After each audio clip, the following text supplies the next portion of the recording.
آج ہم پھر شہباز شریف صاحب کے اس کیس میں پیش ہوئے جو انہوں نے عمران احمد نیازی کے خلاف 2017 میں دائر کیا تھا، جس میں عمران نیازی کے خلاف ایک ہتک عزت کا دعویٰ دائر کیا گیا۔ عمران احمد نیازی نے اس وقت ایک جھوٹا الزام لگایا کہ میاں شہباز شریف نے ان کو پاناما کیس واپس لینے کے لیے 10 ارب روپے آفر کیے ہیں۔ آج اس کیس میں میرے پر جرح ہوئی اور میں نے کورٹ کے روبرو تمام سوالات کے جواب دیے کہ اس جھوٹے من گھڑت بے بنیاد بیان سے جو عمران احمد نیازی نے 2017 میں دیا، اس سے نہ صرف شہباز شریف صاحب کی ساکھ کو متاثر کرنے کی کوشش کی، بلکہ ایک جھوٹا پروپیگنڈا کیا جو تمام اخبارات میں شائع ہوا، جو مختلف ٹی وی پروگرامز کے اندر اس کو دہرایا گیا اور اس میں ان الزامات کی بنیاد پر سیاست کی گئی۔ تو یہ جھوٹے الزامات، اس کا جواب دینا ہوگا۔ دیکھیے، پہلے ہی بہت ساری عدالتوں میں جو ہتک عزت کے دعوے ہوئے تھے، میں نے پچھلی مرتبہ بھی ذکر کیا کہ ایک بیرون ملک بیٹھا شخص، اس کے خلاف لندن کی عدالت نے بھی ایک آرڈر پاس کیا اور اس کو جھوٹا قرار دیا۔ اس نے پاک فوج پہ، اداروں پہ الزامات لگائے جو جھوٹے ثابت ہوئے لندن کی عدالت میں، اور اس کو نہ صرف ہرجانہ دینا پڑا بلکہ جتنا کورٹ کے اخراجات تھے وہ بھی ادا کرنے پڑے ہیں۔ ایک سرٹیفائیڈ جھوٹا ڈکلیئر ہوا، ملک سے باہر بیٹھا تحریک انصاف کا ایک کارکن، ایک شخص جو دن رات پاکستان کے خلاف پروپیگنڈا میں مصروف عمل ہے۔ اسی طرح اکانومسٹ لندن کا ایک بہت ہی مایہ ناز، بہت ہی معروف جریدہ ہے، جس کے اندر اوون بینٹ جونز ایک بڑے معروف صحافی، انہوں نے کل ایک سٹوری شائع کی کہ عمران احمد نیازی کے جتنے فیصلے ہیں وہ کمپٹنس کی بنیاد پہ، گورننس کی بنیاد پہ، ملک کے بہترین مفاد میں نہیں ہوتے تھے۔ وہ ایک روحانیت کا لبادہ اوڑے ان کی اہلیہ اثر انداز ہوتی تھی سرکاری فیصلوں کے اوپر۔ وہ بتاتی تھیں کہ کون سی تعیناتی کہاں ہوگی، کون سے ملک کے ساتھ اچھے تعلقات ہوں گے، کس ملک کے ساتھ تھوڑا سا ریزرو تعلقات رکھنے ہیں، اور یہ تمام معاملہ جو روحانیت کے لبادے میں تھا، یہ باقاعدہ سپرسٹیشن کی بنیاد پہ، لفظ یوز ہوا ہے سپرسٹیشن، تو یہ باقاعدہ ایک ان کی اپنا ایک روحانیت کا آئیڈیا تھا جس کے تحت یہ فیصلے کیے جاتے تھے، اور یہ تمام فیصلوں پر وہ نہ صرف اثر انداز ہوتی تھیں بلکہ وہ انشور کرتی تھی کہ یہ ہر فیصلہ اس پر عمل درآمد ہو۔ تو یہ آج کے دور میں بھی اس طرح کی سپرسٹیشنز کرنا، اس طرح کے معاملات کرنا جن کا لاجک کے ساتھ، ریزننگ کے ساتھ، اور گورننس اور پولیٹکس ایک آرٹ ہے جس کے اندر آپ کو ایکسپرٹ اوپینین چاہیے ہوتا ہے۔ فورن پالیسی کے ایکسپرٹس ہوتے ہیں، وہ آپ کو بتاتے ہیں کہ فورن پالیسی میں آگے کیسے بڑھنا ہے۔ اکانومی کے ایکسپرٹس ہوتے ہیں، وہ آپ کو بتاتے ہیں کہ اکانومی میں آگے کیسے بڑھنا ہے، اور ہر فیلڈ کا ایک اسپیشلسٹ ہوتا ہے۔ مگر لندن کے جریدے نے یہ کہا ہے کہ یہ ایکسپرٹ کو نہیں پوچھتے تھے، نہ فورن پالیسی میں، نہ اکانومی کے حوالے سے، نہ ڈومیسٹک پالیسی کے حوالے سے، اور نہ ہی ملک کو آگے لے کے جانے کے حوالے سے۔ یہ تمام تر فیصلے ان کی اہلیہ بتاتی تھیں، بشرا بی بی، کہ یہ فیصلے کس بنیاد پہ کرنے ہیں، اور اس بنیاد پہ آپ نے دیکھا بزدار کو وزیر اعلیٰ لگایا گیا۔ اس بنیاد پہ آپ نے دیکھا کہ بہت بہت اہم فیصلے اس ملک کے، جن کا تعلق ملک کی سالمیت، ملک کی آگے بڑھنے سے تھا، ملک کی ترقی کے ساتھ تھا، وہ تمام فیصلے اس سپرسٹیشن کے اندر کیے گئے۔ اور ایک بندہ جو اس طرح کے معاملات کے تحت گورننس کو چلاتا ہو، یہ انتہائی افسوسناک ہے۔ اور جو جھوٹے الزامات اس نے پوری دنیا پہ لگائے دھرنوں کے دوران 2017 میں، یہ جو شہباز شریف صاحب پہ 10 ارب روپے کی آفر والا الزام لگایا کہ 10 ارب روپے لے لو اور یہ پاناما کیس واپس لے لو، یہ کئی بار دہرایا، یہ ٹی وی پروگرامز میں دہرایا، یہ پریڈ گراؤنڈ میں جلسے کے دوران دہرایا، یہ شوکت خانم پشاور کی تقریب میں دہرایا، یہ کراچی ایئرپورٹ پہ کارکنان سے خطاب کے دوران دہرایا۔ اس شخص کی تاریخ یہ ہے کہ یہ جب بولے گا جھوٹ بولے گا، اور جب فیصلہ کرنے پہ آتا ہے تو آج دنیا کے جریدے یہ کہہ رہے ہیں کہ فیصلوں کے پیچھے ایک پورا سسٹم تھا، جھوٹ کا، بہتان کا، اور وہ تمام فیصلے وہ خاتون خانہ کرواتی تھیں اپنی ایک انہوں نے اپنا ہی روحانی سلسلہ بنایا تھا. بندہ پوچھے دنیا کے اندر ادارے ہیں اور بڑے بڑے عالم فاضل مفتی صاحبان موجود ہیں جو دین کی تعلیم دیتے ہیں, جو عزت کی جگہ پہ ہیں. جامع ازہر ہے, دنیا کے اندر یونیورسٹیز ہیں, ہمارے ہاں انٹرنیشنل اسلامک یونیورسٹی ہے, ہمارے ہاں پیر صاحبان ہیں, مشائخ ہیں, مفتیان ہیں جو دین کی تعلیم دیتے ہیں اور لوگ باقاعدہ یہ تعلیم حاصل کرتے ہیں. تو یہ کون سی دین کی تعلیم تھی یا روحانیت تھی جس کا ذکر اس جریدے کے اندر ہوا ہے, جس کے تحت پاکستان کی تقدیر کے فیصلے سابق وزیر اعظم عمران خان کرتے تھے؟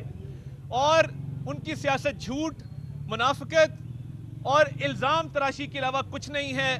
آج خیبر پختونخوا کے صوبے میں مجھے بتائیں کتنے ہسپتال, یونیورسٹیاں, کالج, کتنی سڑکیں بنی ہیں, کتنے میگا پروجیکٹ لے کے آئے ہیں.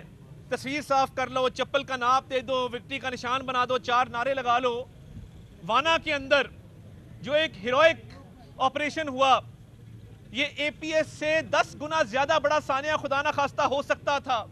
550 سٹوڈنٹس تھے اور ان 550 سٹوڈنٹس کے حوالے سے جو پاک فوج نے بڑی مہارت, بڑی احتیاط اور بہادری دلیری سے وہ آپریشن کیا, کسی ایک بھی سٹوڈنٹ کا نقصان نہیں ہوا اور سارے دہشت گردوں کو جہنم واصل کیا.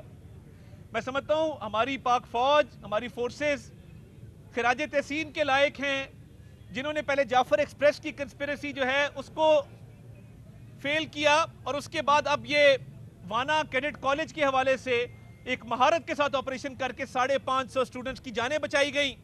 اسی طرح بھی آئی بی ڈویژن نے اور سی ٹی ڈی نے وہ جو اسلام آباد کچہری کے باہر دھماکہ ہوا اس کے ہینڈلر سہولت کاروں کو پکڑ لیا ہے اور ان سے تفتیش جاری ہے اور بہت پیش رفت ہوئی ہے اس کیس کے اندر بھی. اس کی مزید تفصیلات سے بھی آپ کو آگاہ کریں گے. مگر الحمدللہ یہ جو سافٹ ٹارگٹس کے پیچھے جا رہے ہیں اس کا تمام کا سراغ جو ہے وہ نکالا جا رہا ہے اور پاکستان میں الحمدللہ انشاءاللہ تعالی امن آئے گا. اور یہ سافٹ ٹارگٹ کے پیچھے اس لیے جا رہے ہیں کیونکہ اب ان کی ہارڈ ٹارگٹ اچیو کرنے کی کیپیسٹی نہیں رہی, تو یہ اس لیے اس طرح کی حرکتیں کر رہے ہیں. مگر ہماری سیکیورٹی محفوظ ہاتھوں میں ہے اور میں ایک بار پھر سری لنکن گورنمنٹ کا, سری لنکن کرکٹ ٹیم کا, ان کی مینجمنٹ کا, ان کے ہائی کمشنر کا شکریہ ادا کرتا ہوں. کل ہائی کمشنر میرے ساتھ تھے رات کے میچ کے اوپر اور قوم کو بھی مبارک, وزیر اعظم نے بھی دی, بابر اعظم نے سینچری سکور کی, ٹیم نے بڑی اچھی پرفارمنس دی. سری لنکن ہائی کمشنر کا میں نے خود شکریہ ادا کیا.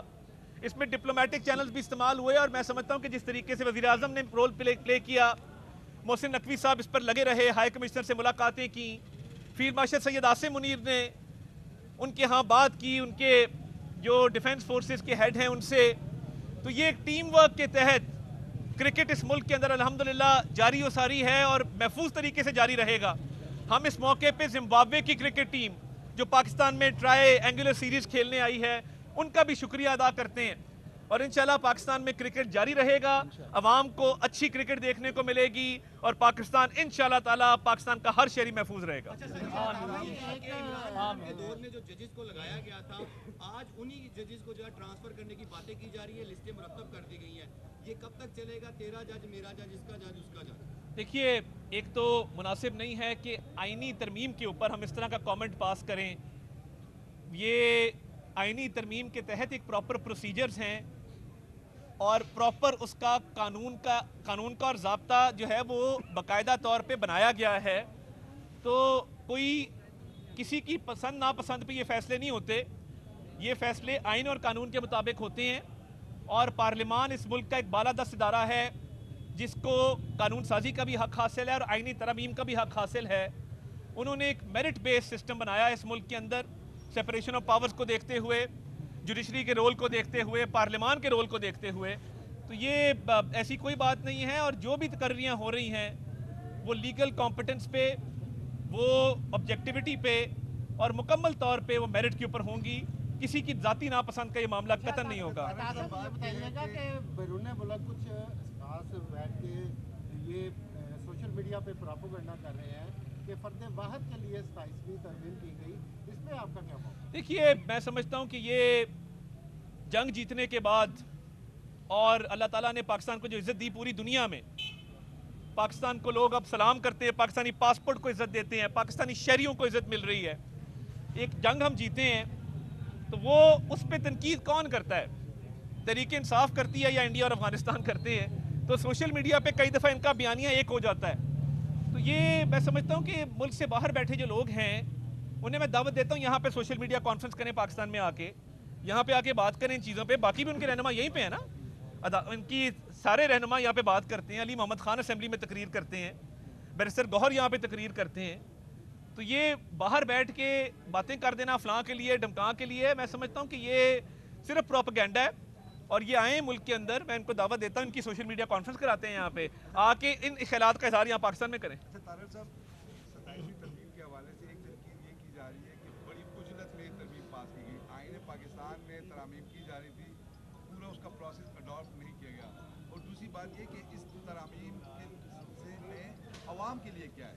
جی بہت شکریہ. سب سے پہلی بات تو یہ ہے کہ یہ عجلت نہیں ہے. 2005-6 کے اندر چارٹر آف ڈیموکریسی کے تحت یہ بحث شروع ہوئی کانسٹیٹیوشنل کورٹ کی. شہید محترمہ بینظیر بھٹو صاحبہ کا اور ہمارے قائد میاں نواز شریف صاحب کا ایک ویژن تھا جس کو ANP نے بھی سپورٹ کیا کہ ملک کے اندر آئینی عدالت علیحدہ ہونی چاہیے تاکہ عام آدمی, عام سائل جس کا کیس جاتا ہے اعلیٰ عدالت تک, وہ وقت پر سنا جائے, اس کو ویٹ نہ کرنا پڑے اور اس کو فوری انصاف ملے. عوام کے لیے تو یہ ہے کہ اب وہ کیسز بالکل مختلف ہوں گے. اور کئی دفعہ آئینی کیسز کا ٹائم بہت زیادہ لگتا تھا, 50% وقت عدالت کا وہ آئینی کیسز میں لگتا تھا, تو اب وہی وقت جو ہے وہ پاکستان کے شہریوں کے لیے استعمال ہوگا. دوسرا, پروسیس مکمل اپنایا گیا ہے, لیگلی جتنے پروسیس تھے سب مکمل طور پہ کمپلیٹ ہوئے. اور اس کے ساتھ ساتھ یہ بڑی اہم بات ہے کہ یہ ڈیبیٹ کئی سالوں سے چل رہی تھی. کانسٹیٹیوشنل کورٹ کی بھی اور باقی بھی جتنے معاملات ان ترامیم میں آئے ہیں اس پر بڑی سیر حاصل گفتگو ہوئی ہے, سیاسی مشاورت ہوئی ہے. اور یہ قطعاً اجلت میں کام نہیں کیا گیا. اجلت میں کام وہ کیے جاتے ہیں جن پر بحث نہ ہو, مشاورت نہ ہو. یہ تو دیکھیے نا, کئی سالوں سے جو معاملات چل رہے تھے کبھی نہ کبھی تو اس نے ہونا تھا, اور وہ صحیح وقت پر ہوا ہے. دیر آئے درست آئے.